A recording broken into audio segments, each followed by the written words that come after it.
क्या है अधिसूचना जारी किया गया है केंद्र सरकार के द्वारा। नए कानून की अधिसूचना जारी, शीतकालीन सत्र में संसद में पारित हुए थे बिल। ये बिल पारित हुआ था, एक आपराधिक कानून लाया गया था।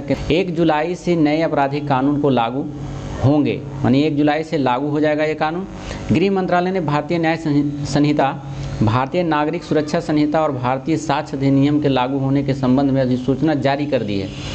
ये तीनों कानून, 3 कानून है जो नए कानून लागू होगा। देखिए 3 कानून को लागू किया जाएगा।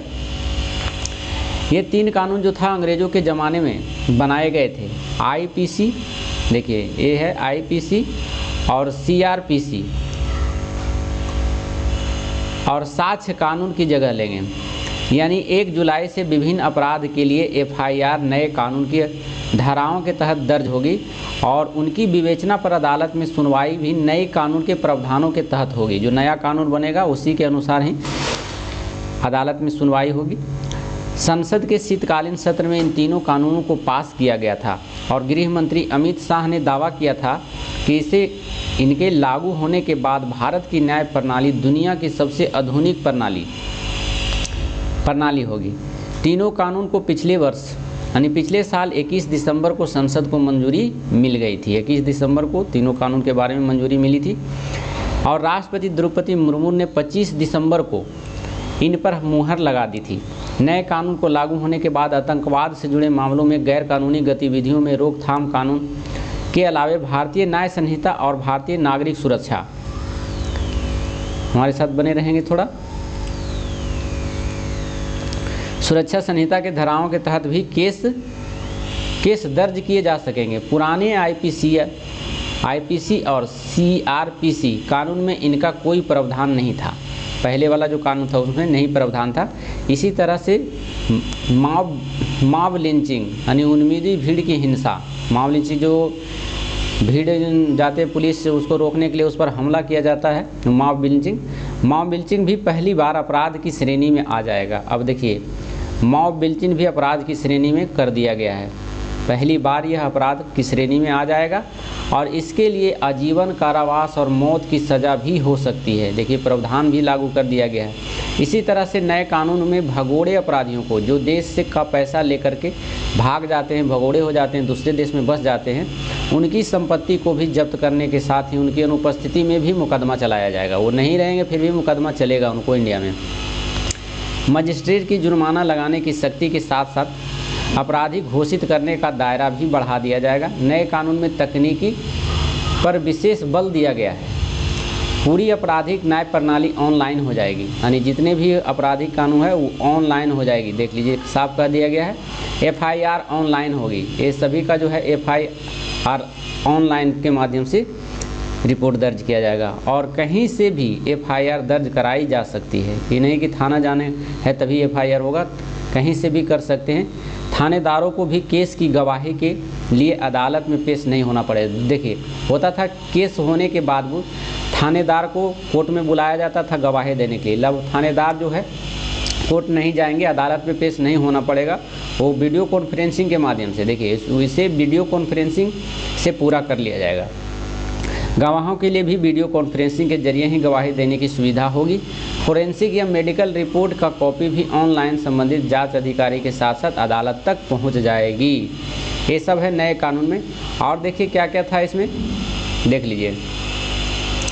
आईपीसी की धारा की बात करें तो इसमें आईपीसी में 511 धाराएं थी, जबकि इसकी जगह लाई गई भारतीय न्याय संहिता में 358 धाराएं हैं।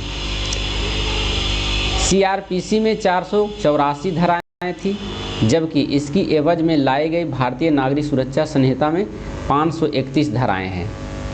साक्ष्य अधिनियम में 166 धाराएं थी, जबकि भारतीय साक्ष्य अधिनियम में जो है 170 धाराएं हो गई। ये 3 कानून था, तीनों कानून में धाराएं कितना कितना था और अब कितना कर दिया गया है उसी सभी का यहाँ डिटेल दिया गया है। राजद्रोह की जगह देशद्रोह का इस्तेमाल किया गया है।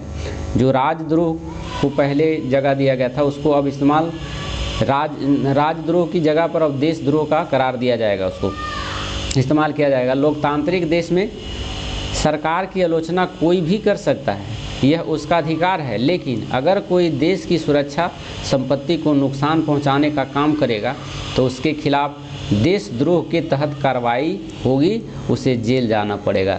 तो ये है, देखिए नए 3 कानून था आप लोगों को, और तो आप लोग देख लिए। और 3 कानून है जो ये है जुलाई से लागू हो जाएगा, 1 जुलाई से। और इसके साथ साथ देखिए इसमें साफ कहा गया था जो पहले जो 3 कानून था अंग्रेजों के बनाए कानून की जगह लेंगे भारतीय न्याय संहिता। भारतीय न्याय संहिता एक कानून तो ये हो गया, सुरक्षा संहिता और साक्ष्य अधिनियम। शाह ने कहा, नियमित शाह ने कहा दावे के साथ कि ये लागू होने के बाद भारत की न्याय प्रणाली दुनिया की सबसे आधुनिक न्याय प्रणाली होगी। इसके साथ साथ एक कानून पिछले महीने भी देखने को मिला था, हिट एंड रन कानून से संबंधित धारा तुरंत लागू नहीं हो गया, यानी इसके बारे में अभी उतना लागू करने की बात नहीं की गई थी, क्योंकि आप जानते हैं कि प्रोटेस्ट बहुत ज़्यादा हुआ था देश में सरकार के खिलाफ। तो केंद्र सरकार ने भारतीय न्याय संहिता की धारा 106(2) के तहत वो फिलहाल स्थगित रखा है, यानी इसको अभी लागू नहीं किया गया है। यानी हिट एंड रन से जुड़े अपराध से संबंधित ये प्रावधान 1 जुलाई से लागू नहीं होगी। हिट और रन जो कानून आया था वह 1 जुलाई से लागू नहीं होगा। जो पहले का ज़माना का चला आ रहा था कानून, उसमें संशोधन करके नया कानून बना दिया गया है, वह लागू होगा 3 कानून। इस धारा के विरोध में जनवरी में देश भर में चालकों ने हड़ताल की थी और इसके बाद सरकार बैकफुट पर आना पड़ा था। केंद्र ने आश्वासन दिया था कि इसको अखिल भारतीय मास्टर ट्रांसपोर्ट कांग्रेस के परामर्श के बाद ही अमल में लाया जाएगा। इस कानून के तहत उन चालकों को 10 साल तक की कैद और जुर्माने का भी प्रावधान किया गया था। जो फिलहाल एक जो कानून ये नहीं लागू है, अभी फ़िलहाल जो 3 कानून बताएं वो लागू है। तो इसी के साथ साथ कैसा है कानून आप लोग कमेंट बॉक्स में लिखिए, हमारे कमेंट बॉक्स आपके लिए खाली है। और हाँ, हमारे चैनल पर आप नए हैं तो ऐसी वीडियो के लिए आप हमारे चैनल को लाइक कर सकते हैं। इसके साथ साथ हम एजुकेशन का भी शिक्षा देते रहते हैं, एजुकेशन के बारे में ही जानकारी देते हैं। तो आपसे उम्मीद करते हैं कि हमारे वीडियो को आप लाइक ज़रूर करेंगे और चैनल को सब्सक्राइब करेंगे और अपने दोस्तों के पास शेयर भी करेंगे। फिर ऐसी सूचनाओं के साथ फिर मिलते हैं हम अगले वीडियो में। जब तक के लिए धन्यवाद। Thank you so much. Thank you for watching.